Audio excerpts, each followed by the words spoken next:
અમદાવાદથી અપહરણ કરીને એક યુવકને રાજકોટ લાવી મિલ તેમજ પોલીસ ચોકીમાં માર મારતા મૃત્યુ થયું છે. આ હત્યા કેસમાં રાજકોટના ઓઇલ મિલર સહિત 3ને આજીવન કેદની સજા ફટકારી છે. કેન્દ્રીય ગૃહમંત્રી અમિત શાહની આગેવાનીમાં બેઠકનું આયોજન કરવામાં આવ્યું છે. બેઠકમાં મુખ્યમંત્રી ભૂપેન્દ્ર પટેલ તેમજ ગૃહ રાજ્યમંત્રી હર્ષ સંઘવી ઉપસ્થિત રહ્યા હતા. કેન્દ્રીય મંત્રીમંડળે તાજેતરમાં 8મા પગાર પંચને મંજૂરી આપી છે. ફિટમેન્ટ ફેક્ટર વધીને 2.86 થઈ શકે છે. જે લેવલ 1માં મૂળ પગાર 18,000 રૂપિયાથી વધીને 51,480 રૂપિયા થઈ શકે છે.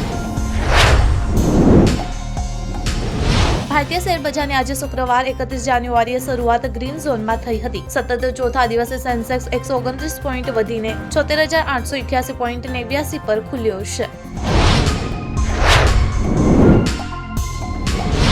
રોહિત શર્માને હવે પાકિસ્તાન જવાની કોઈ જરૂર નથી અને તે દુબઈમાં જ રહેશે, જ્યાં ભારતીય ટીમ તેની મેચ રમશે. પાકિસ્તાન લગભગ 30 વર્ષ પછી આઈસીસી ટુર્નામેન્ટનું આયોજન કરી રહ્યું છે.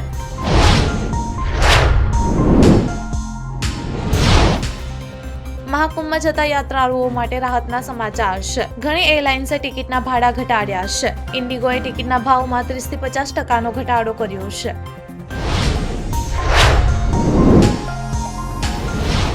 કોંગ્રેસના નેતા રાહુલ ગાંધીએ સ્પષ્ટપણે સ્વીકાર્યું છે કે 1990ના દાયકામાં કોંગ્રેસે દલિતો અને અત્યંત પછાત જાતિના હિતોનું જે રીતે રક્ષણ કરવું જોઈએ તે રીતે કર્યું નથી.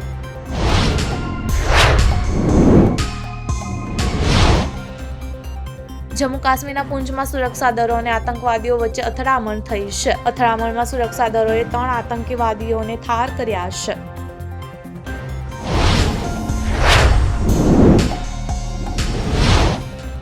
અમેરિકાના પ્રમુખ ડોનાલ્ડ ટ્રમ્પ બ્રિક્સ દેશોથી નારાજ છે. છેલ્લા કેટલાક સમયથી એવા સમાચાર સામે આવી રહ્યા હતા કે બ્રિક્સ દેશો પોતાની કરન્સી શરૂ કરી શકે છે.